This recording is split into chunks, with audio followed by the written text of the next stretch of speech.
Pour toi, il n'y a pas de malheur que Dieu a préparé. There is no evil things that God has prepared for you.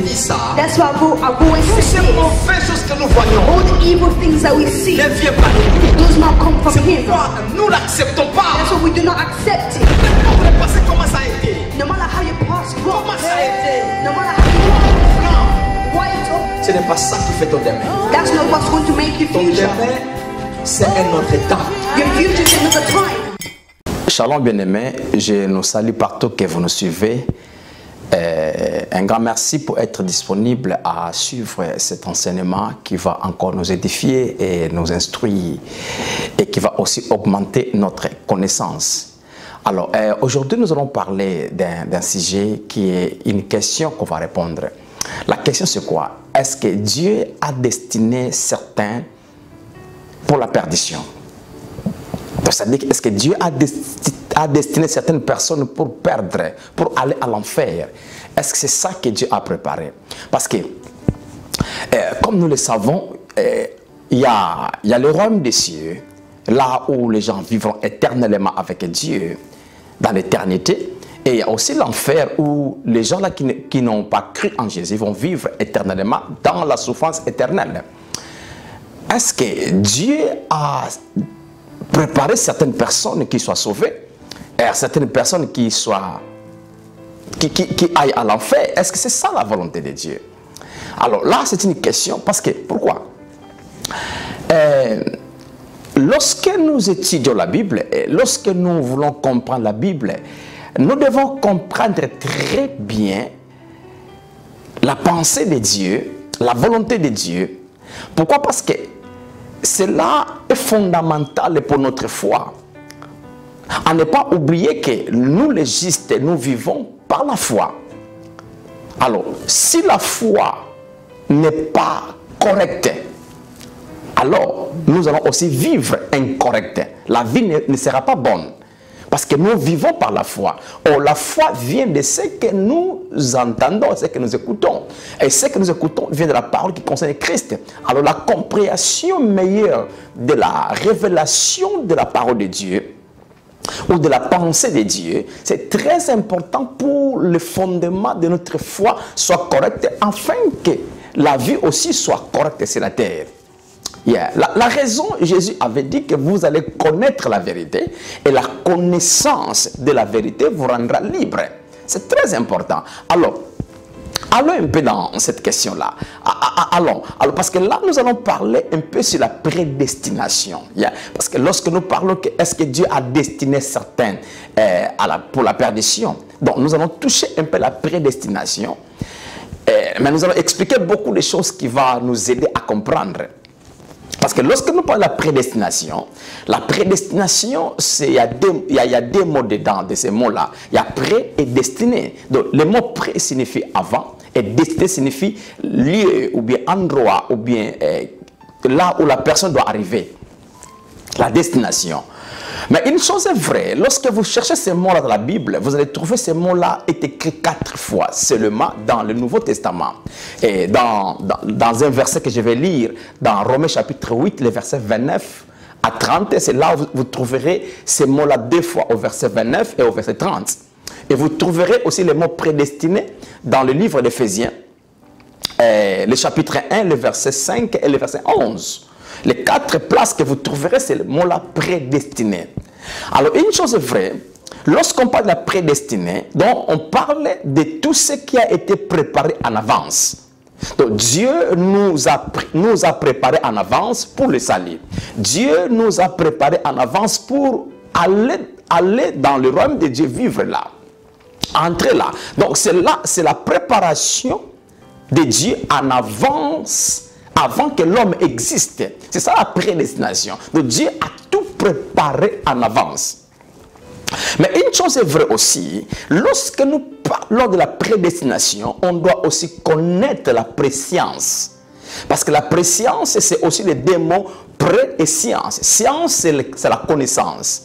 Donc, connaître en avance, c'est très important. C'est pourquoi la Bible dit ceci. Là c'est un texte que les gens doivent bien comprendre. Dans Romains chapitre 8, le verset 29, écoutez ce que la Bible dit. Romains chapitre 8, les versets 29 à 30. Car ce qu'il a commis d'avance, il les a aussi prédestinés à être semblables à l'image de son Fils, afin que son Fils fût le premier-né entre plusieurs frères. 30. Et ce qu'il a prédestiné, il les a aussi appelés. Et ce qu'il a appelé, il les a aussi justifiés. Et ce qu'il a justifié, il les a aussi glorifiés. Alors, lorsque nous lisons ce type de versets, si nous ne comprenons pas bien quelle est la pensée de l'auteur, c'est là où nous allons arriver à un point de dire que Dieu a destiné ou a prédestiné certaines personnes pour aller dans le royaume de Dieu, vivre avec lui, et certaines personnes pour aller à l'enfer. C'est ça qui sera la pensée, parce que là on dit, car ce qu'il a connu d'avance, c'est la préscience. Alors je vais expliquer ce que vous allez comprendre. Mais avant qu'on puisse entrer dans les profondeurs des explications de ce type de versets, une chose est vraie, avant, nous devons premièrement comprendre la volonté de Dieu, l'amour de Dieu et le plan merveilleux de Dieu. Ça c'est la clé pour la compréhension de répondre à notre question. Alors, quelle est la volonté de Dieu pour l'homme? On va lire la Bible. Et quel est l'amour de Dieu pour l'homme? L'amour de Dieu, nous le connaissons, est un amour inconditionnel. Un amour, l'amour qui n'a pas de conditions. Et puis, autre chose, nous devons comprendre que le plan de Dieu, c'est pour sauver l'humanité toute entière. Là, lorsque nous lisons la Bible ne parle pas que Dieu a tant aimé certaines personnes, mais a tant aimé l'humanité, donc toute entière. Alors, pour comprendre encore très bien cette pensée, nous devons reculer à connaître d'où l'homme est venu. Parce que dans le principe de la vie, chaque matière ou chaque produit retourne à sa source. Ça, c'est la façon que les produits ont été faits. Les produits retournent à sa source. Or, la source de l'homme, c'est Dieu. Ce n'est pas le diable, ce n'est pas l'enfer. La source de l'homme, c'est l'éternité. Parce que souvenez-vous, dans Genèse 1, 26, lorsque Dieu disait faisons l'homme à notre image, selon notre ressemblance. Lorsque Dieu faisait cela, disait cela, où Dieu était? Dieu était dans l'éternité. Alors, pour nous faire comprendre que l'homme a été créé dans l'éternité, c'est là où vous allez lire la Bible, par exemple, dans, laisse-moi lire ça, ce verset, Ephésiens chapitre 1, le verset 4. Lisons ça ensemble. Ephésiens 1, le verset 4. En lui, Dieu nous a élus avant la fondation du monde pour que nous soyons saints et irrépréhensibles devant lui. En Christ, Dieu nous a élus avant la fondation du monde. C'est là où j'explique maintenant que vous et moi, nous sommes venus dès l'éternité. Nous sommes venus de Dieu. Nous ne sommes pas venus du diable, non plus de l'enfer. Nous sommes venus de Dieu. Parce que Dieu nous avait déjà préparé, élus, prédestinés dans le royaume de Dieu, dans l'éternité, avant que le monde soit fondé, avant que vous et moi, nous existions. Nous étions déjà créés dans l'éternité. Nous existions dans l'éternité.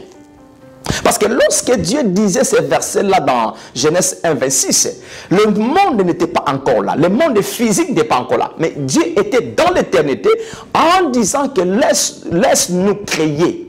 Laisse-nous faire l'homme selon notre image, qui soit comme nous et qui fonctionne comme nous. Donc là maintenant nous comprenons que dans le plan merveilleux de Dieu, l'homme à sa fin sur la terre doit retourner à Dieu. Certaines personnes, non, toute l'humanité, selon le plan de Dieu, toute l'humanité doit retourner à Dieu. Parce que ça, c'est son origine. Mais la question qu'on peut nous poser, mais frère Charles, mais qu'est-ce qui a fait que Dieu a fait l'enfer? L'enfer a été fait afin que certaines personnes que Dieu a prédestinées pour qu'ils aillent en enfer. Mais écoutez la réponse c'est quoi? La réponse, l'enfer n'a pas été créé pour l'homme. L'enfer n'a pas été créé pour l'homme. L'enfer a été créé pour les diables et les anges. Donc les anges déchus, les démons. Laisse-moi lire ça. Matthieu 25, le verset 41. Laisse-moi vous donner plusieurs versets parce qu'on doit comprendre ça. Lorsque nous comprenons ce type de choses, ça va libérer notre foi et nous allons croire à la vérité afin que nous vivions une vie libre dans ce monde. Écoutez, je disais Matthieu 25, le verset 41. Ensuite, il dira à ceux qui seront à sa gauche, retirez-vous de moi, maudits, allez dans le feu éternel qui a été préparé pour les diables et pour les anges. Pour ces anges, pardon. Donc, le feu éternel qui est l'enfer a été préparé pour les diables et pour ces anges. Les anges, c'est les démons. C'est les anges qui ont suivi Lucifer lorsque Lucifer a été rejeté. Une grande partie des anges qui ont suivi Lucifer, ces anges-là ont maintenant changé leur nature en devenant des démons. Donc maintenant, l'enfer a été préparé pour les diables et les démons, non pas pour l'homme. Non pas pour l'homme. Mais maintenant, la question, qu'est-ce qui fait que l'homme ira à l'enfer? Parce que la Bible nous le montre qu'il y a l'enfer, il y a plusieurs personnes qui entreront. Quelque part, Jésus disait, il y a des portes, il y a une porte spacieuse, le chemin aussi est large, là où il y a beaucoup de gens qui entrent, mais à la fin, c'est la perdition. Et il y a une porte qui est étroite, et le chemin aussi est serré, et il y a peu de gens qui entrent, et à la fin, c'est la vie. Donc, Jésus prophétisait, disait en avance qu'il y a beaucoup de gens qui vont perdre, beaucoup de gens iront à l'enfer. Mais le problème, ce n'est pas que Dieu a prédestiné certaines personnes pour aller à l'enfer, certaines personnes pour aller dans le royaume des cieux. Non, ce n'est pas ça, ça ce n'est pas Dieu. Parce que nous devons comprendre la volonté de Dieu. Premièrement, laisse-moi vous montrer quelques versets pour comprendre la volonté de Dieu. Lisons ensemble, vous et moi. Par exemple, je vais lire 1 Timothée chapitre 2. Mais laisse-moi citer vraiment Jean 3,16, un verset que nous connaissons. Qu'est-ce que la Bible dit? Jean 3,16. Car Dieu a tant aimé le monde. Si vous lisez d'autres versions, on dit l'humanité. Quand on dit l'humanité, on ne parle pas de quelques personnes. On ne parle pas de quelques-uns. On parle de toute l'humanité. Donc toute personne a été aimée par Dieu. Tant aimée par Dieu. Tant aimée. Donc Dieu a dit que jamais toute personne soit sauvée par le Christ. Donc nous comprenons la volonté de Dieu n'est pas seulement limitée à quelques personnes que Dieu s'est choisi. Non, c'est pour toute l'humanité soit sauvée. Là nous comprenons déjà que l'enfer n'est pas pour l'homme. Alors si l'homme ira en enfer, là on va répondre à la question parce qu'on va parler du choix de l'homme, de la volonté de l'homme. Lisons encore notre verset pour comprendre la volonté de Dieu. Alors allons avec moi dans 1 Timothée. Là nous allons comprendre encore la volonté de Dieu. 1 Timothée chapitre 2. 1 Timothée chapitre 2 le verset 3 à 4. Cela est bon et agréable devant Dieu notre Seigneur, qui veut que tous les hommes soient sauvés et parviennent à la connaissance de la vérité. Là, nous comprenons, Dieu veut que la volonté de Dieu est que tous les hommes soient sauvés. Pas quelques hommes, pas quelques-uns. Tous les hommes soient sauvés. Tout. Donc là, nous comprenons le plan merveilleux de Dieu n'est pas limité à certains groupes de gens, mais c'est pour toute l'humanité parce que Dieu a envoyé Jésus-Christ venir dans le monde, mourir à la croix, non pas pour certaines personnes que Dieu s'est choisi, non, c'est pour toute l'humanité entière. Parce que ça c'est la volonté de Dieu. Dieu veut que tous les hommes, sans exception, tous les hommes, toute l'humanité soit sauvée. Donc, nous comprenons la volonté de Dieu. Lisons encore un autre verset pour comprendre bien la volonté de Dieu. Allez avec moi dans Tite. Tite chapitre 2, le verset 11. Tite chapitre 2, le verset 11. Car la grâce de Dieu, source de salut, pour tous les hommes a été manifestée. La grâce de Dieu, source des saluts, pour tous les hommes, pour toute l'humanité a été manifestée. Comme vous le savez, le salut, c'est un produit de la grâce. La grâce a enfanté le salut. Alors ce salut-là a été préparé, a été libéré, a été donné pour toute l'humanité. La grâce de Dieu, source des saluts, a été manifestée pour tous les hommes et toute l'humanité, pas pour quelques-uns. Là, nous comprenons déjà ce que Dieu veut. Alors, enlevons dans la pensée que Dieu a prédestiné certains pour être sauvés, certains pour ne pas être sauvés, certains pour croire, certains pour ne pas croire. Enlevons cette pensée parce que nous avons vu quelle est la pensée de Dieu, quelle est la volonté de Dieu. Laisse-moi encore vous montrer un autre verset. Ça nous donne la lumière de comprendre que si l'homme change la direction par rapport à la volonté de Dieu, par rapport à la pensée de Dieu, ce n'est pas Dieu qui lui a préparé à aller dans cet endroit-là, ou dans ce chemin-là. Parce que l'homme maintenant a une grande responsabilité que Dieu lui a donnée. Mais avant que j'arrive là, lisons encore un verset. Lisons Ézéchiel 33, 11. Ézéchiel 33, 11. Nous allons comprendre qu'est-ce que la Bible dit encore. Par rapport à la volonté de Dieu. Ézéchiel 33, 11. Voilà, c'est là. Dis-leur, je suis vivant, dit le Seigneur, l'Éternel. Ce que je désire, ce n'est pas que les méchants meurent. C'est qu'ils changent de conduite et qu'ils vivent. Revenez de votre mauvaise voie. Et pourquoi mourriez-vous, maison d'Israël? Nous comprenons encore dans ce verset la volonté de Dieu. Dieu ne désire pas la mort des pécheurs. Dieu ne veut pas que les gens meurent avec leurs péchés. Parce qu'il sait que lorsque quelqu'un est mort sans croire en Jésus, c'est son choix qu'il a fait. Ça lui amène à l'enfer. Malgré l'enfer n'a pas été préparé pour lui, mais c'est parce qu'il n'a pas voulu suivre le chemin de Dieu. Parce que Dieu nous montre encore ici que Dieu ne veut pas que les gens perdent. Dieu ne veut pas la mort des pécheurs.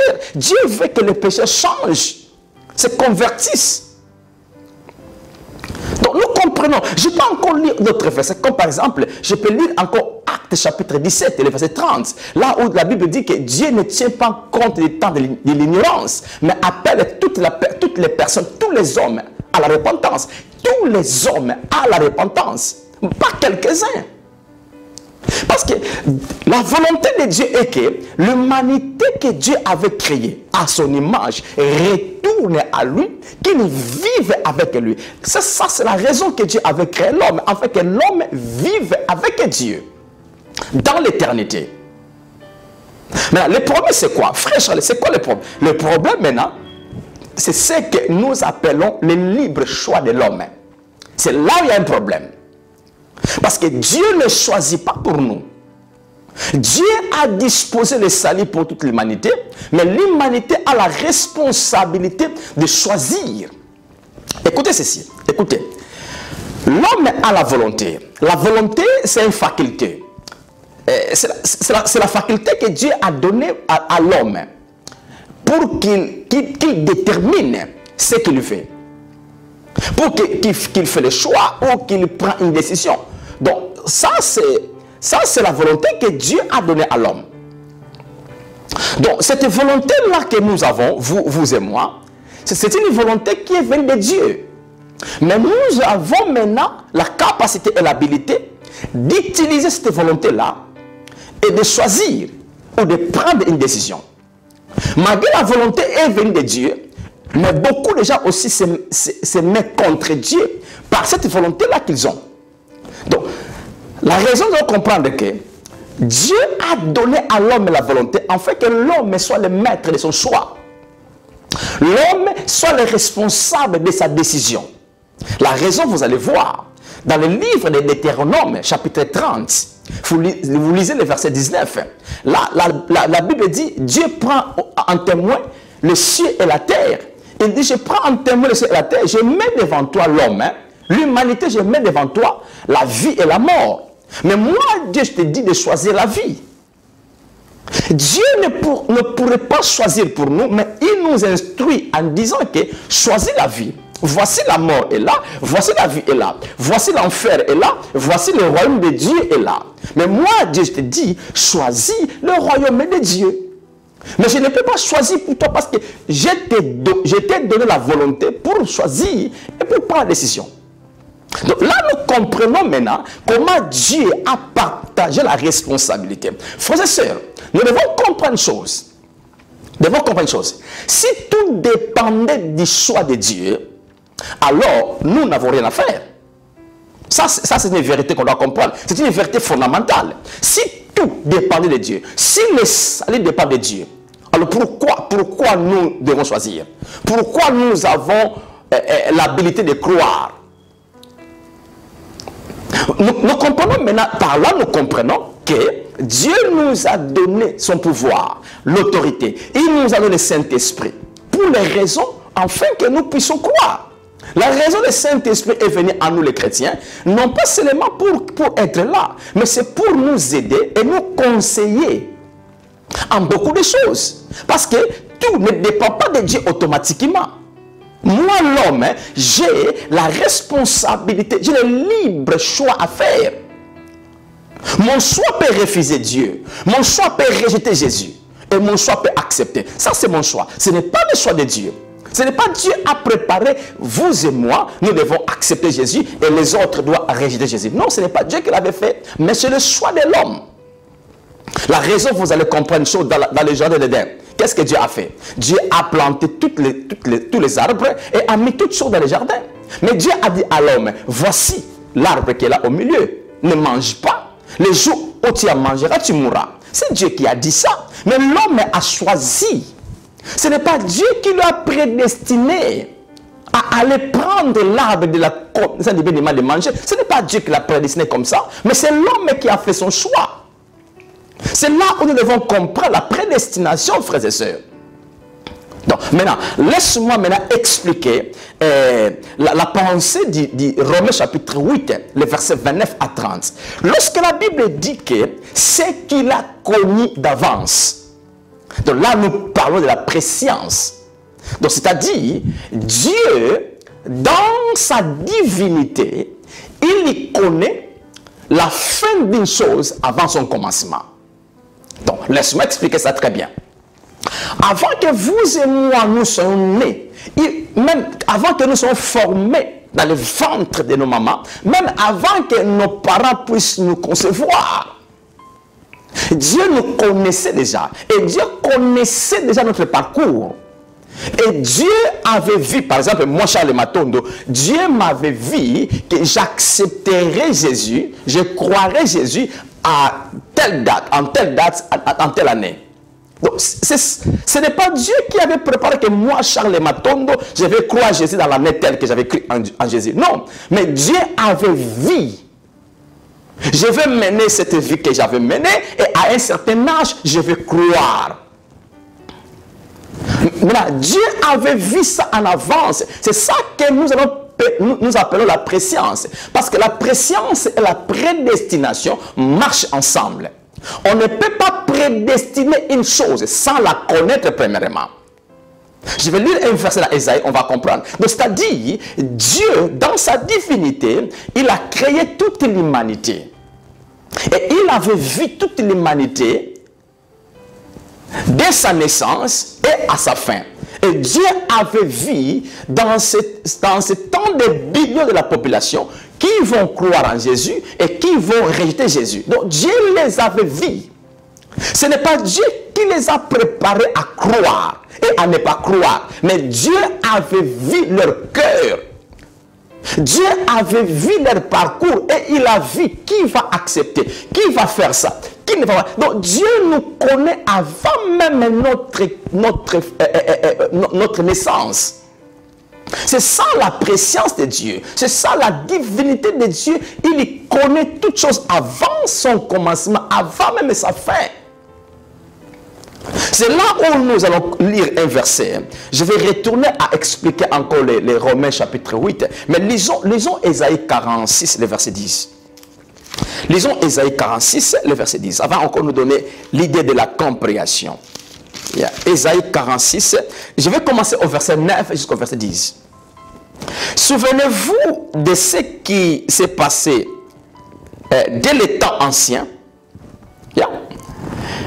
Car je suis Dieu et il n'y en a point d'autre. Je suis Dieu et nul n'est semblable à moi. Verset 10. J'annonce dès le commencement ce qui doit arriver. Et longtemps d'avance ce qui n'est pas encore accompli. Je dis, mes arrêts subsisteront et j'exécuterai toute ma volonté. Là, nous comprenons maintenant, Esaïe est en train de parler sur Dieu en disant que Dieu connaît en avance ce qui arrivera demain. Avant que la chose arrive, Dieu connaît déjà.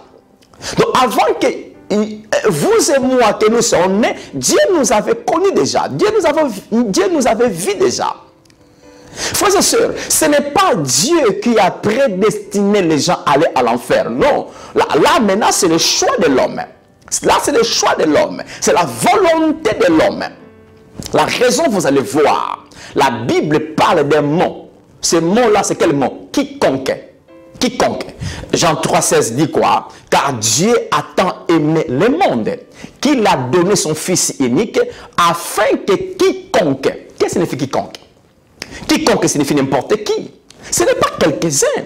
Non, n'importe qui. C'est-à-dire que n'importe qui acceptera Jésus sera sauvé, ne subira pas la destruction. Donc le mot quiconque, vous le trouverez dans plusieurs versets dans le Nouveau Testament. Donc c'est-à-dire, là nous comprenons que Dieu a donné le libre choix à l'homme. Le salut est pour toute l'humanité. L'enfer n'est pas pour l'homme, l'enfer est pour le diable et les démons. Le royaume des cieux, qui est l'éternité avec Dieu, a été préparé pour l'homme. Mais nous sommes au temps de quiconque croit. Parce que là maintenant, nous allons comprendre que Dieu n'est pas un dictateur. Pour dicter les gens, tu dois être sauvé. Vouloir ou pas, tu dois être sauvé. Non. L'amour de Dieu a été versé pour toute personne. Jésus est venu mourir à la croix pour toute personne. Il a souffert la croix, il a souffert l'ignominie pour toute personne. Non pas pour quelques-uns.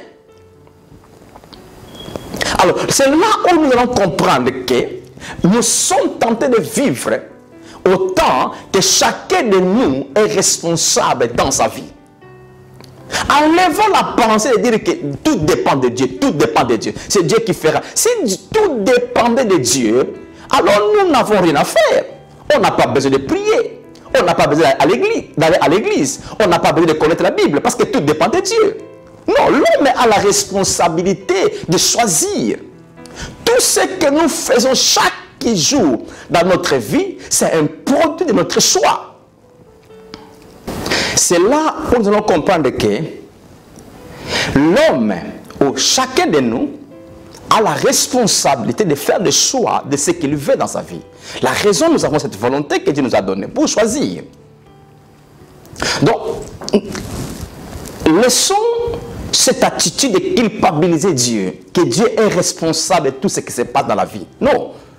Nous avons le choix à faire. Nous avons une décision à prendre. Nous sommes responsables en beaucoup de choses.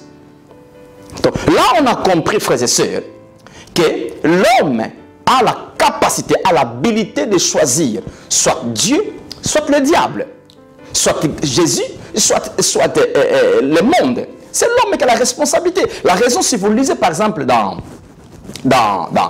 Romains chapitre 10, verset 13, là Paul dit que quiconque invoquera le nom du Seigneur sera sauvé. Quiconque, pas quelques-uns. L'homme comme l'apôtre Paul, l'homme de la révélation de la grâce, l'homme qui nous a ouvert la révélation du salut, l'homme, Paul, il dit quiconque, pas quelques-uns, quiconque. Donc la grâce du salut a été donnée, a été libérée pour toute l'humanité, pour toute personne. Mais les gens sont en train de perdre. Les gens sont en train d'aller en enfer. Est-ce que c'est Dieu? Non. Qui a créé les religions? Écoutez, mon Jésus avait dit, il est le chemin. Il n'est pas un chemin, il est le chemin. Donc, c'est-à-dire, il n'y a qu'un seul chemin qui amène les gens vers Dieu, qui amène les gens dans l'éternité, de vivre la vie éternelle avec Dieu. Il n'y a qu'un seul chemin. Mais l'homme a créé des religions. Nous avons plus de 4000 religions dans le monde. Qui l'ont créé? C'est l'homme. C'est le choix de l'homme de ne pas accepter Jésus. Jésus, la Bible dit que Jésus est mort pour nous. Il est devenu péché pour nous. Non pas seulement pour quelques-uns, mais pour le monde entier. La raison, lorsque vous lisez la Bible, vous allez voir, le pronom là, nous, a été beaucoup cité, surtout par Paul. Christ nous a rachetés de la malédiction de la loi. Christ nous a rachetés de la malédiction du monde. Christ nous a libérés. Nous là, c'est l'humanité toute entière. On n'a pas mis l'exception. Si vous lisez Romains chapitre 3, la Bible dit que sans exception, le mot sans exception est là. Donc toute personne est capable d'être sauvée. Mais comme on vient de dire, l'homme a la faculté de choisir, a la responsabilité de faire le choix. La raison maintenant, lorsque j'explique les Romains chapitre 8, le verset 29, lorsque la Bible dit que Dieu a connu d'avance, ce qu'il a connu d'avance. Ce n'est pas que Dieu a préparé certaines personnes et les a connues. Non, non, non. Dieu avait vu en avance qui va accepter Jésus et qui va rejeter. Il y a une autre pensée qui me vient dans la tête encore. La Bible dit dans Romains chapitre... Non. Jean chapitre 16, le verset 8. Le Saint-Esprit est venu pour convaincre le monde. Ça, c'est notre vérité qu'on doit comprendre. Le Saint-Esprit est venu pour convaincre le monde en ce qui concerne les péchés. Non, il n'est pas venu pour convaincre quelques-uns. Non, il est venu pour convaincre le monde entier, toute l'humanité, en ce qui concerne les péchés, de ne pas croire en Jésus. Donc le Saint-Esprit le fait dans toute personne sur la terre. Peu importe la classe de la personne, peu importe sa vie, donc partout où il est, le Saint-Esprit est en train de convaincre le cœur de l'homme pour accepter Jésus, pour leur dire que Jésus est mort pour que vous soyez sauvés. Maintenant, c'est l'homme qui doit accepter la voix de Dieu, la voix du Saint-Esprit. C'est l'homme qui doit accepter ce que le Saint-Esprit va dire. Il y a personne ne dira qu'il n'a pas écouté le nom de Jésus. Il n'a pas entendu le message de Jésus. Peu importe sa religion, partout il peut être. Il a écouté que Jésus existait. Jésus a sauvé l'humanité, est mort à la croix pour sauver le monde. Toute personne a cette habilité-là. Il a écouté cela. Maintenant, c'est le choix de l'homme. La raison, ceux-là que Dieu avait vu en avance, qui vont accepter Jésus. Qu'est-ce que Dieu a fait? Dieu a préparé la justice pour eux. Dieu a préparé la gloire pour eux. C'est là où Paul dit, ceux-là qu'il a connus d'avance, il les a aussi prédestinés. C'est-à-dire, Dieu a prédestiné toute l'humanité pour être comme Christ, à l'image de Christ. Maintenant, ceux qui en bénéficieront, c'est ceux-là qui vont croire, c'est ceux-là qui ont cru. Ce n'est pas Dieu a préparé certaines personnes. Non, je répète cette phrase pour vous faire comprendre. Dieu l'a fait pour toute l'humanité. Dieu a préparé toute l'humanité pour être semblable à son Fils Jésus. Dieu l'avait prédestiné comme cela. Toute l'humanité doit être comme Christ et toute l'humanité doit être justifiée. Doit devenir juste de Dieu. Et toute l'humanité va être glorifiée. Ça, c'est le plan de Dieu. Maintenant, ceux qui en bénéficient, c'est ceux-là qui vont croire. C'est ceux qui ont cru. Maintenant, Dieu, dans sa préscience, avait vu, avait connu entre celui-là, celui va accepter, celui va refuser. Oh, malgré il va refuser, mais le Saint-Esprit sera toujours là pour le convaincre. Mais je le vois qu'il ne peut pas croire. Alors moi, Dieu, je ne peux pas lui forcer de croire. Mais je vois son cœur endurci, à ne pas croire. Donc Dieu voit Mais Dieu aussi, quand il voit comme ça, n'est pas en silence. Le Saint-Esprit est venu pour convaincre toute personne, le monde. Donc là, nous comprenons, mon bien-aimé, ma bien-aimée, que la volonté de Dieu pour vous et moi, c'est pour avoir une bonne vie sur la terre. C'est pour retourner dans l'éternité de vivre avec Dieu éternellement. Mais le choix est à vous. La décision est à vous. Comme j'avais dit, tout ce que nous faisons dans la vie, c'est un produit de notre choix. Tout, j'ai dit tout. Alors, enlevons cette culpabilité-là de blâmer Dieu. Oh, c'est Dieu qui a préparé ça. C'est Dieu qui a voulu ça. C'est Dieu. J'entends beaucoup de phrases que les chrétiens disent. Moi, je suis contre toutes ces phrases-là.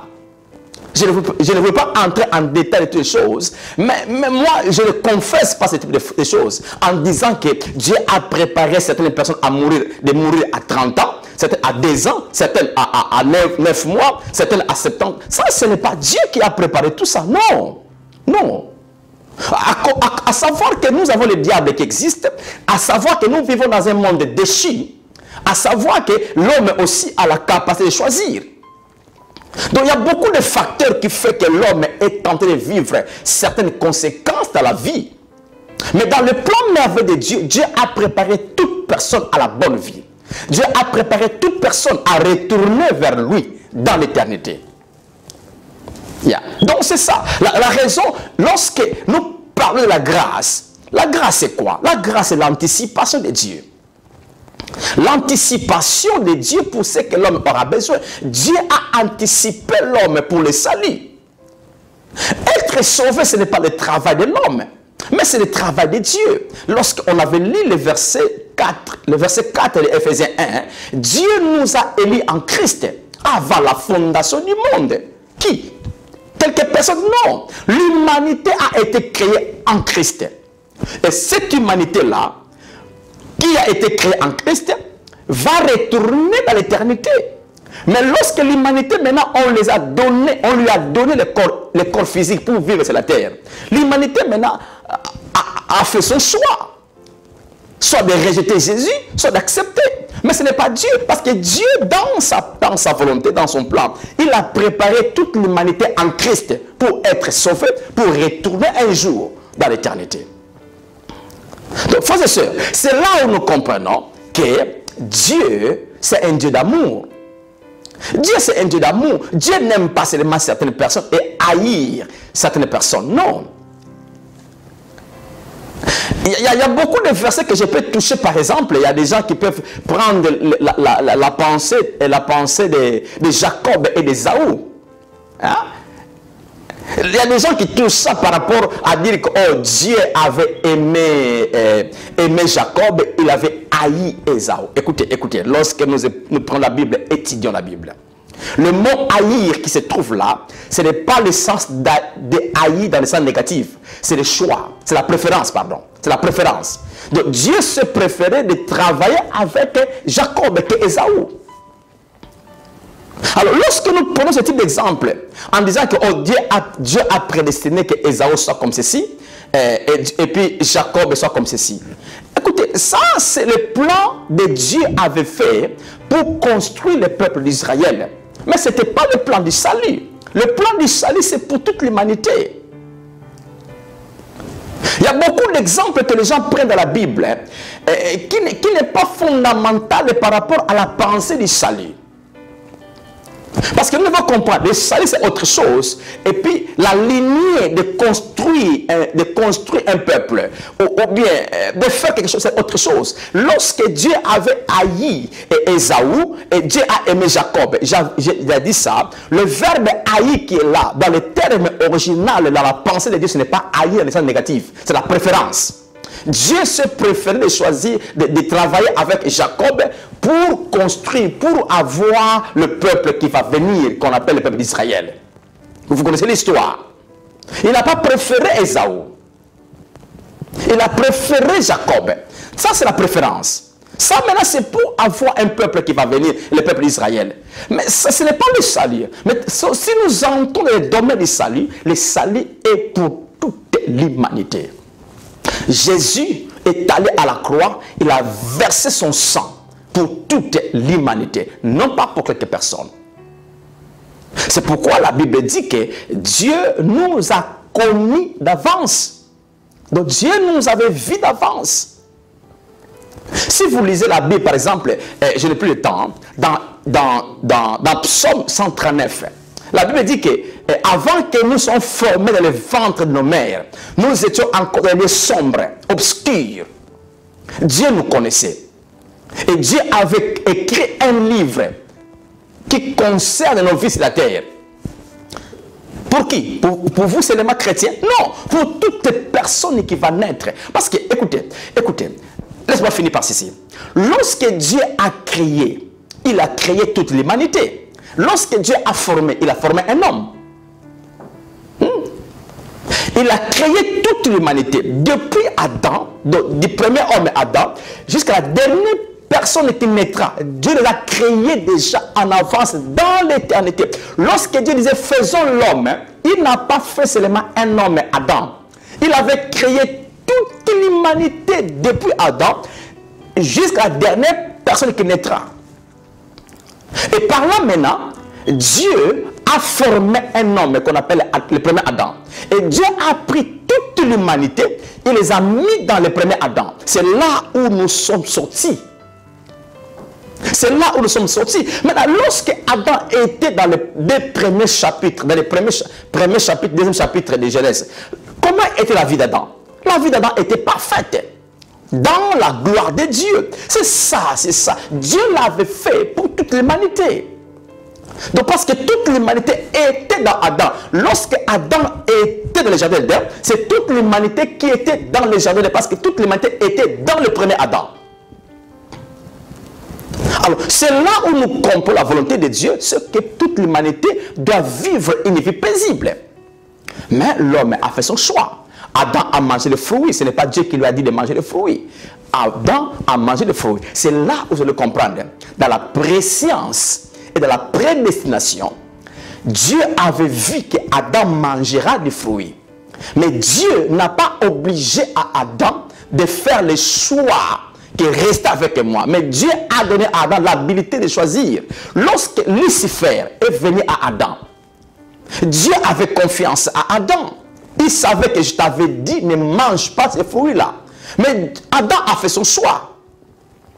Mais lorsque Adam a fait son choix, pour Dieu n'était pas une chose nouvelle. Dieu l'avait connu. La Bible dit dans 1 Pierre chapitre 1 que Jésus, qui est l'agneau de Dieu, a été préparé avant la fondation du monde. Parce que dans la préscience de Dieu, Dieu avait vu qu'Adam tombera dans les péchés. Alors Dieu s'est préparé d'un agneau pour racheter l'humanité de ces péchés venus d'Adam. Ça c'est la préscience. La raison, lorsque nous prenons la grâce, Dieu a anticipé l'homme. Dieu a préparé tout en avance avant que l'homme même tombe dans les péchés. Dieu avait préparé la solution des péchés avant les péchés. Pourquoi? Est-ce que c'est Dieu qui a préparé qu'Adam tombe? Non. Dieu avait vu la préscience. Donc Dieu avait connu ce qui arrivera. Mais ce n'est pas Dieu qui l'avait voulu comme ça. Mais c'est le choix de l'homme. Donc c'est pourquoi nous comprenons ça, bien aimé. Je vais l'éviter par là, à finir avec cette phrase. Chacun de nous est responsable du choix que nous faisons, des décisions que nous prenons. Chacun de nous. Arrêtons de culpabiliser Dieu, de blâmer Dieu. Arrêtons même de culpabiliser et de blâmer le diable. Le diable en profite seulement par nos choix et par nos décisions. Le diable n'est pas maître de l'homme, non. L'homme est maître de sa vie. Si tu es en Christ, Christ est maître de votre vie et vous-même aussi. Pas le diable. Le diable prend la permission de faire quelque chose lorsque moi je lui donne l'occasion. Je lui donne la permission. C'est pourquoi arrêtons ce type de prière à tout moment, diable, diable, diable. Lorsque vous citez diable, diable, regardez un peu votre vie. Pour que le diable soit là, c'est moi qui dois ouvrir la porte. Lorsque je viens chez toi, je toque la porte. C'est à vous d'accepter. Je vais ouvrir pour que le frère Charles entre, ou bien je n'ouvrirai pas pour qu'il n'entre pas. C'est la même chose au diable. Pour que le diable prenne la place dans la vie d'une personne, pour que le diable touche quelqu'un, c'est la permission. Je dois lui permettre, par ma façon de parler, par ma façon d'agir, par ma façon de vivre, par mon choix, par ma volonté, par mes décisions. Donc nous devons comprendre que la responsabilité est à vous et à moi. Les gens iront en enfer, les gens vont se perdre, non pas que Dieu l'avait préparé comme ça. Non, c'est le choix de l'homme. C'est la décision de l'homme. C'est la volonté de l'homme. Et les gens iront dans l'éternité vivre avec Dieu. C'est le choix de l'homme. C'est la décision de l'homme. Donc ça, c'est le point capital que nous devons comprendre. La raison pour laquelle, pendant que nous vivons sur la terre, pendant que nous avons encore l'oxygène qui entre et qui sort comme gaz carbonique, nous avons le bon moment de choisir. Il n'est pas trop tard pour que tu changes ta vie. Comme tu vis encore, c'est le moment de décider qu'après la mort, il te sera impossible. Donc, c'est ça, bien-aimé. Je crois qu'on s'est compris. Laisse-moi me limiter par là. Quelqu'un a été édifié et quelqu'un a été touché. Je crois qu'il y a une décision que tu vas prendre maintenant pour le changement de votre vie. Afin que tu retournes à ta source, à ton origine, qui est Dieu. Vraiment, que Dieu vous bénisse et que la grâce de Dieu et la paix de Dieu continuent à se multiplier dans tous les domaines de votre vie. Merci beaucoup. À la prochaine. Bye bye. Bien-aimés, nous sommes certains que vous avez été bénis par ce message et nous vous disons merci de tout cœur pour votre connexion à l'émission La Vie en Abondance. Nous vous invitons à vous joindre à nous chaque jeudi de 18h à 20h et chaque dimanche 11h à 13h30. Si vous avez besoin de la prière, n'hésitez pas de nous joindre à cette adresse 75 King Street, Dudley, DY2 8 QP.